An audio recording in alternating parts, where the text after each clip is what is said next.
So pinagpalang araw po sa ating lahat, lalong-lalo na po sa ating Panginoon at sa mga taong bumubuo ng Jesus Scholarship Association. I am Maribeth P. Ventura from River of Life Worldwide Christian Church, Soledad. I completed my bachelor's degree in secondary education major in science this year academic 2023. So pinag-aral po ako ng Jesus Scholarship Foundation since when I was grade 12 and until now college. So, ayun po, lubos-lubos po ang aking pasasalamat sa mga taong bumubuo ng GSA or Jesus Scholarship Foundation sapagkat isa po kayong ginamit ng ating Panginoon na maging instrumento upang i-extend po ng Panginoon ng blessings niya sa akin.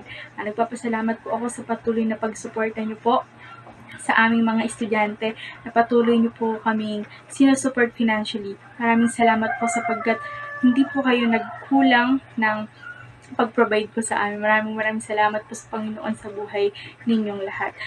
Ayun po, hinihiling ko po sa ating Panginoon na patuloy po kayong bigyan ng malakas na pangangatawan at anumang pong kahilingan na inyong ninanais po na inyong puso, ay ganun po i-provide ng ating Panginoon, na ganun po i-grant ng ating Panginoon ang dinidesire ng inyong mga puso.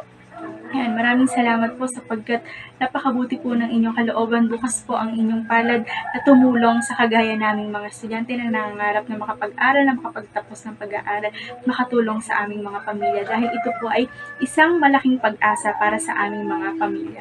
Maraming salamat po. Patuloy po kayong ingatan ng ating Panginoon at patuloy pa po sana kayong makapag-extend ng blessing. Marami pa po nawa kayong matulungan ng mga estudyante na kagaya namin.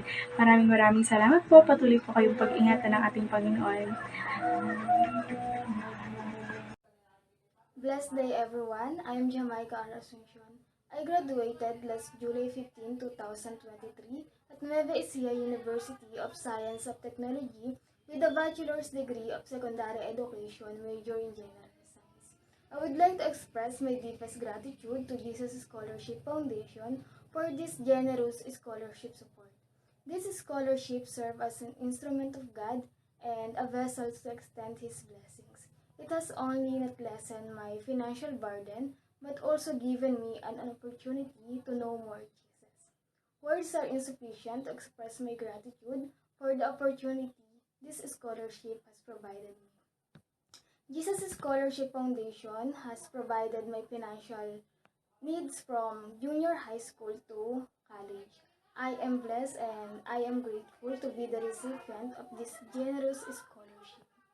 To the sponsor of Jesus Scholarship Foundation, especially to Ma'am Bridget, thank you so much po. Your labor in the Lord will not in vain. May our God continue to bless all of you. Also, I want to express my sincere appreciation to Pastora Marilyn and Pastor Amang for your love and sacrifices. Thank you for supporting us and guiding us. Also, I would like to end this with verse from Isaiah chapter 43 verse 19. It says, "For I am about to do something new. See, I have already begun. Do you not see it? I will make a pathway through the wilderness. I will create rivers in the dry wasteland." Tunay na wala pong mahirap para sa ating Diyos. He make all things possible. Thank you so much po from the bottom of my heart. I am Jamaica Rivera Asuncion, Bachelor's of Secondary Education, Major in General Science. Isang mapagpalang araw po sa ating lahat, lalo tikit po sa ating Panginoon at sa mga tao po na bumubuo ng Jesus Scholarship Association. Ako po si Christine Asuncion Plaza, graduate po sa kursong Bachelor of Elementary Education. Nagpapasalamat po ako sa Lord dahil mula po elementary hanggang sa makapagtapos po ako ng pag-aaral ay ganoon na po ako sinusuportahan ng Jesus Scholarship Association. Lubos po ang aking pasasalamat sa mga tao po na ginamit ni Lord upang ako po ay makapagtapos ng pag-aaral.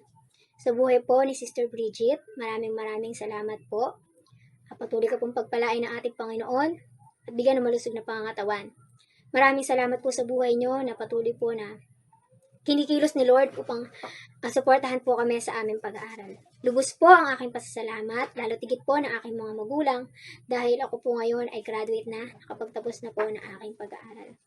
Nagpapasalamat din po ako sa mga tao po na walang sawang sumusuporta po na ginagamit ni Lord sa pagsuporta po sa aming pag-aaral, sa pagbuo po ng Jesus Scholarship Association.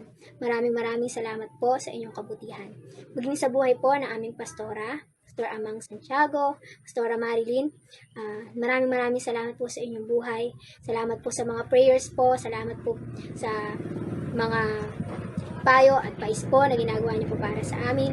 Maraming salamat po dahil isa rin po kayo sa ginamit ni Lord upang ako po ay magtagumpay sa aking pag-aaral. Salamat din po pa sa mga tao po na patuloy na sumusuporta sa amin. Pagpalain po kayo ni Lord. Diyos po ang magbalik ng kabutihan po na ginagawa niyo po sa amin. Salamat po sa Diyos po ang mataas na papuri at pasasalamat. Isang mapagpalang araw po sa ating lahat. I am Arceline Castro Lazara, finally a degree holder with the help of Jesus Scholarship Foundation. I graduated Bachelor of Science in Radiologic Technology at Good Samaritan Colleges. As a child or a daughter of a single parent, sobrang hirap po talagang mag-aral ng pre-med course due to the lack of finances. But thanks to JSF, who was with me throughout my studies since I was elementary. Through the help of them, I am able to finish my college degree. Thank you is not enough for me to express how thankful or how grateful I am for all the help you have given to me or to us, both financially and spiritually.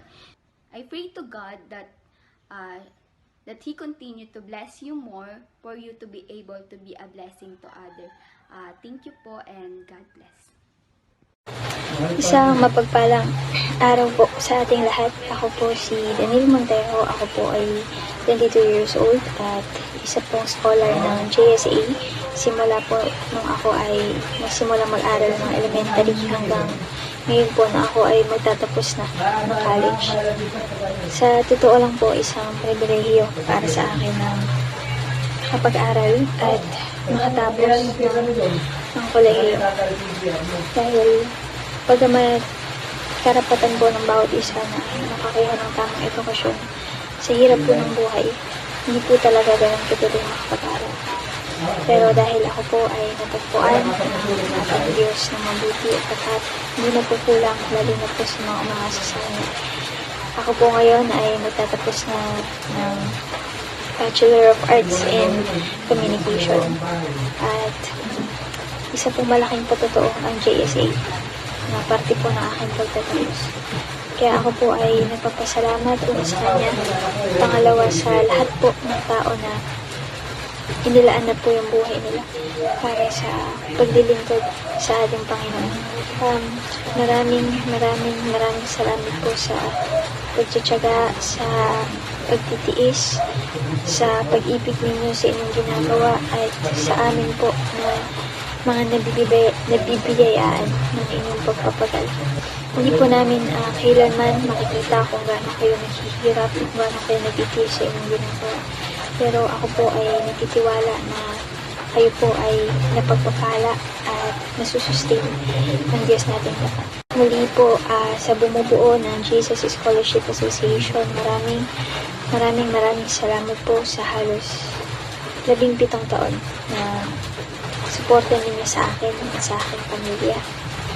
Dalangin ko po na yung itananim ninyong mabuting gawa sa akin at sa lahat ng natulungan at natutulungan niyo po hanggang ngayon ay magbunga.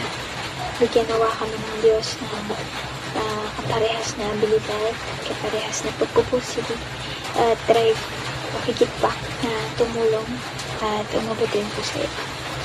Maraming salamat.